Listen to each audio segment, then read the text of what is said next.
신문 읽어주는 남자입니다. 김상조 청와대 정책실장이 부동산 집값을 수해 뒤 신선식품 가격에 빗대서 논란입니다. 일시적인 집값 상승이라는 의미겠지만 서민들이 사는 주거의 문제를 그저 우유나 계란, 상추, 배추 등에 빗댔다라는 논란도 비판도 있습니다. 여러분의 생각은 어떠십니까? 잠시 후에 다뤄보겠습니다. 오늘 조간신문 함께 하시죠. 먼저 동아일보입니다.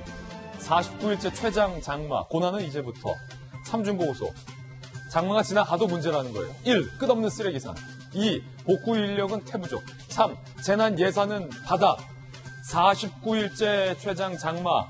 다행히 오늘은 서울 같은 경우 마른 하늘에 마른 땅입니다. 하지만 주말에 가까울수록 다시 장마 전선이 영향을 발휘할지도 모른다라는 예보도 나와 있기 때문에 피해는 더 커질 것으로 예상됩니다. 복구가 이제는 문제인 것 같습니다. 다음 신문입니다. 이번에 한국일보입니다. 두 가지 타이틀이 오늘 한국일보 일면에 나란히 실렸습니다. 나라 살림의 적자 커졌다. 그런데 성장률 전망치는 올랐다. 무슨 얘기냐면 먼저 적자 얘기부터 볼까요? 상반기 재정 적자가 사상 최대 110조. 세수가 엎친 데 덮친 격으로 23조 원이 급감했습니다. 이 말은 경기가 그만큼 좋지 않다는 거죠. 나라의 빚이 이렇게 사상 최대치를 기록했다. 그런데 동시에 OECD가 이런 결과를 발표했습니다.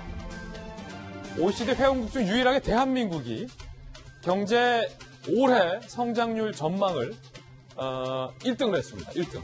그런데 다 마이너스예요, 보시면.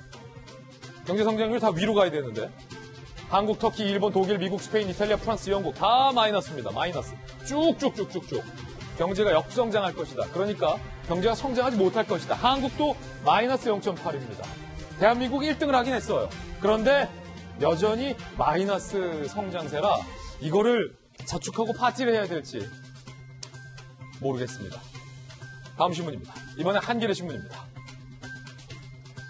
나눔의 집의 의혹이 사실로 드러났다. 경기도가 민간 합동 조사 결과를 발표했습니다. 후원금을 세상에 88억을 걷어들여서 위안부 피해 할머니들을 돌보는데 2억밖에 안 썼다는 겁니다. 나머지 돈은 투자나 아니면 저금의 목적 등등으로 묻어뒀다는 겁니다. 88억을 걷어들여서 2억밖에 안 썼다. 너무한 것 아닙니까? 너무한 것 아닙니까? 땅 사고 생활관 증축공사에 26억 나머지는 쌓아뒀다? 여러분 어떻게 생각하십니까? 그런데 일각에서는 궁금합니다. 나눔의 집에 대해서 이렇게 다 드러나는데 더 크게 문제가 됐었던 그리고 윤미향 의원이 연루돼 있었던 정의의 집과 관련돼서 정부나 검찰의 수사 얘기 들어보셨습니까? 왜 이렇게 더딘 건지 얘기를 하지 않고 있는 건지 못하는 건지 라는 의혹도 제기되고 있습니다. 잠시 후 이야기 나눕니다. 다음 신문입니다. 이번엔 중앙일보입니다. 교회에서 발생한 코로나 확진이 점포 515개 남대문 시장 중앙상가로 불똥이 튀었습니다. 케네디 상가 확진자와 밥 먹다가 중앙상가 상인 한 명이 감염이 됐다. 확진 전 열흘 넘게 장사를 해서 이거 손님들로 다른 상인들로 확산되는 건 아니냐. 방역당국은 촉각을 곤두세우고 있습니다. 부산에서도 학교에 집단 감염이 터져서 긴장하고 있는 상황. 여러 가지 뉴스에 묻혔지만 코로나 아직 진행형입니다. 다음 신문입니다. 이번엔 조선일보입니다. 사진 한번 보실까요? 대통령님 대피하십시오.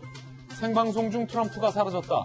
백악관 앞에 총격 사건이 발생했고 트럼프 대통령이 회견 시작하자마자 얼마 안 돼서 긴급 피신을 하는 일이 있었습니다. 50대 남성이 백악관 앞에서 난동을 부리자 비밀 경호국 요원들이 총으로 제압을 한 사건입니다.